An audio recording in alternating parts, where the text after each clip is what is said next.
Hi, Soapy friends. Welcome to Wet Soap Wednesday Live without any wet soap and one broken arm.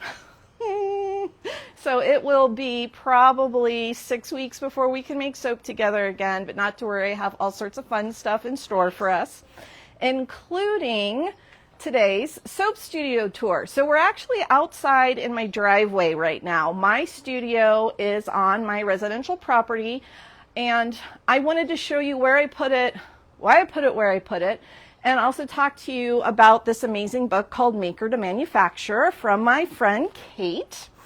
Let's start with, I'm going to read the preface to her book, because that'll really set the stage for what we're talking about today. Kate says, you work hard to make an amazing product for your customers. When you need help, there are countless guides to help you refine branding and marketing, sales, and accounting.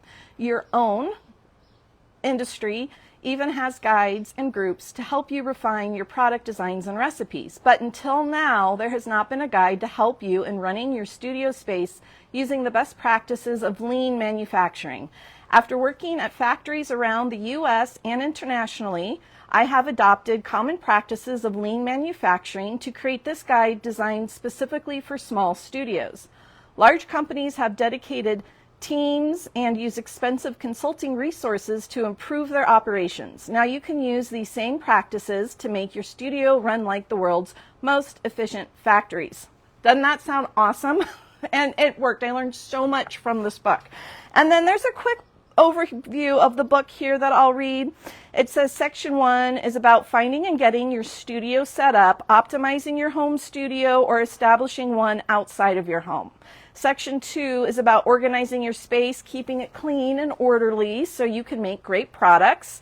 And section 3 is about running your space, so buying materials, holding on to inventory, creating products, and then getting them out the door to your customers. So, whew, that's a lot. And then there's a lot of questions people have about all of these topics, and they're in the book, Maker to Manufacturer, which I used in order to plan my studio space. So when I purchased this property, one of the most appealing aspects of it was it has a 2-car garage.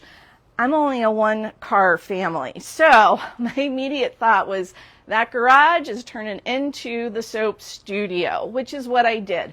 So I originally had 2 garage doors, and Erica, if you swing around, you can see we just took out a garage door and sealed it up.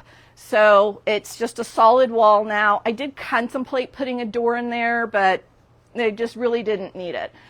So when we enter from the garage, that's my kitchen, so that's my home on that side. That's residential.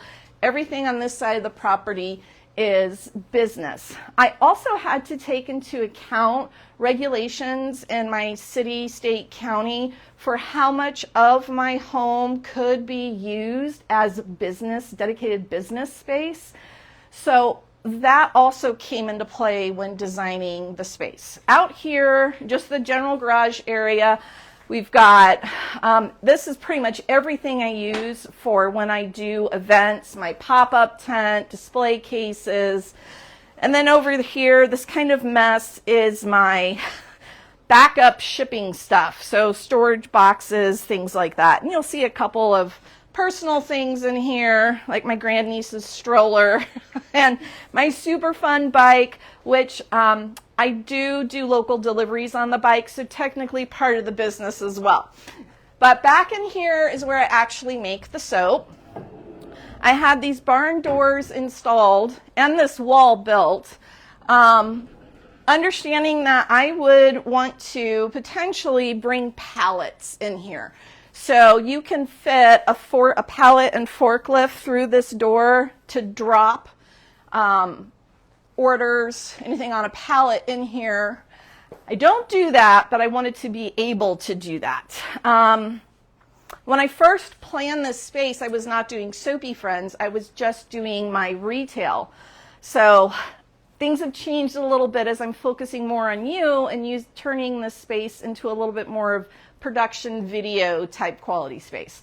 So come on in. I have about a 300 square foot space in here. I have my desk with printer, kind of shipping working station. I do all of my accounting, marketing, all of that stuff. So I spend a lot of time right here, a lot of time right here. Then this is my light box for photography, and I just leave it set up. I can collapse it if I wanted to. Then I have this wall of shelves. I'm just going to go down the wall with you and let you know what's what and why it's here. So this is kind of like the end. Products ready to go out. And everything gets case packed, packaged and case packed as soon as it's made. And these are case packs of 10. So when I need to do my inventory, I can just quickly count. Bam, this is how much I have. There's 10 of whatever is in each of those boxes. That made math so easy. And it also makes it very easy to pick and pack your shipping, because that's how you should do it. Pick it. So you look at your list, you pick everything. I use my cafeteria trays for each order. And then you bring it over to your station where you're going to pack it all up. And I use my tables over there, which we'll look at more in a minute. And then you can double check your orders twice before it goes out. This is also product ready to go out on these two shelves. And you see up here, these are all of the awesome soap boxes that we're saving from the Masterclass Lives. And we look at those as they cure up. And this is curing and some packaging stuff. So these are the soaps we made a couple of weeks ago, and I would wrap them if I could. But we'll be doing that in a few weeks, or I'll have my awesome sister, my awesome sister who's doing the camera for me now, will help with that. These are orders going out, and the reason why they're sitting here is because they're custom orders. So I need to make some soap for them before they ship out. This is our Always Indigo Masterclass Live oil infusion soaps that we're going to be looking at. We need to do some lather tests on those. Look at all those amazing blues. And then, so, you know, most of this wall, it's all stuff I've made, and it needs to either be packaged or it needs to be shipped out. And ingredients, they're kind of on this one rack here. I have my botanicals, salts. These are the beakers I use for micro batching, all of my Aunt George botanicals, and down here is backup of everything that's in here.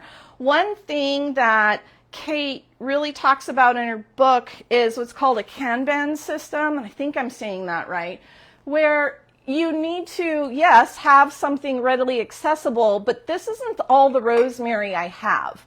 I've got a refill of this down here in this container. So when this is empty, I'll pull out the backup, and then I know I need to refill this one. So I'm never going to be out of anything. Always have a backup. When you use your backup, you're going to refill it. Okay, swinging around over here, this is the main production area where you see me working. This is the overhead camera, some lighting, and I usually have another camera right here. I have my infused oils over here, and the process I go through is when I have a recipe ready to go, I am picking everything I need and putting it on the table. If I need something from here, I put it on the table. I also have some molds and miscellaneous equipment kind of here and kind of easy access. And then I have oils down here. Again, I'll pull them out. I'll measure everything, and I kind of just push it over to the side when I'm done with it. And now I'm working and getting, you know, you've seen me making soap with you all. We'll make the soap, and then for cleanup, I walk back around and I'm putting things away. This has been a godsend, the refrigerator and the microwave. Apartment-sized refrigerators are perfect for small to medium, and in some cases large production, depending on what you use it for. I have some butters in here, and I keep some essential oils in here. And then I don't do much with the freezer except have freezer packs and some saved decoctions that I might use later. And then, of course, a microwave for melting butters. And then over here, my lovely, amazing sink. Oh my gosh. I can't tell you how awesome it is to be able to put an entire giant pot in the sink and wash it. It's great. These are just roll-up racks, and I'll use that as a dish rack. I have some backup storage in here too. And then my other favorite item, my wet, dry garage vac. I love this guy so much. The reason why I love this so much is, I'll let you know, if you happen to overheat a 35-pound pail of coconut oil, and then that pail of coconut oil leaks all over your studio floor, oh yeah, he can clean it up. Erica is facing the screen, so I can't see your comments, but hello to everyone that has popped in. If anyone does have any comments, feel free to drop them in, but we're almost done here. I guess, you know, I could show you, if you look down here, Erica, so these are some of the pots I have. I keep them down here, molds, some coconut oil down there, and these stainless steel tables have been great. These are more molds. You'll see me reaching down there, backup sodium hydroxide and water for master batching. This guy here is a distiller, so I can put tap water in here and distill it, so I'm not running out dealing with buying big jugs of distilled water. And I think you've seen all of this stuff, my heating pads, I've got a heat sealer, crock pots, and I really tried to put everything in a place where I could easily grab it when I was going to need it, so that if I needed a backup stick blender, I'm not walking around and going over there. It's going to be right here where I use it. Same with the pots, the molds, trying to keep things in arm's reach while still leaving enough room for you to move around. In Kate's book, she has some great diagrams for planning your space in relation to 5x5 work areas. I think walkways are 2 to 3 feet. This one's pretty narrow, but considering it's just me and there's not 2 people needing to walk, you know, I'm only walking down this one way and I'm not going to have any head-on traffic. If this was a larger space and I was working with a partner, I'd want this wider so we could both walk by here while holding something. So all of that stuff's really included in the book, which I set down. So, oh, here it is. We'll do another shout out to Kate and her awesome book. Trying to think if there's anything else that I kind of want to go over with you, but I mean, I don't know if that was kind of too fast or not, but this is my studio space. Oh, the other thing, this little guy up there, that is a mini split. So I'm in Tucson, Arizona, and it gets bloody hot here. It also gets really cool here in the winters. And I really needed to make top priority climate control in the space, and that thing's great. I just keep it running on dehumidify in the summertime, which handles our monsoon seasons and has this awesome side effect of cooling down the space. So it's typically about no hotter than 70 degrees in here year round. Super efficient. And yeah, I think that's all the stuff and tips and tricks I have for where to put your stuff. Think about how you're going to be walking through your space. Think about how much space you can use based on your city, county, and state zoning and regulations. Think about how much product you're going to be moving through and what you need to do to make that efficient. Yeah, the only other thing I want to say before I sign off is I wanted to show you these. I'm going to tease you with them. I sent out an email and asked all of you if you had any questions and things you wanted to talk about. These are some of those replies. And we're going to go over each and every one of these on a Wet Soap Wednesday without wet soap, Soapy Chat in the coming weeks while we're waiting for my arm to heal.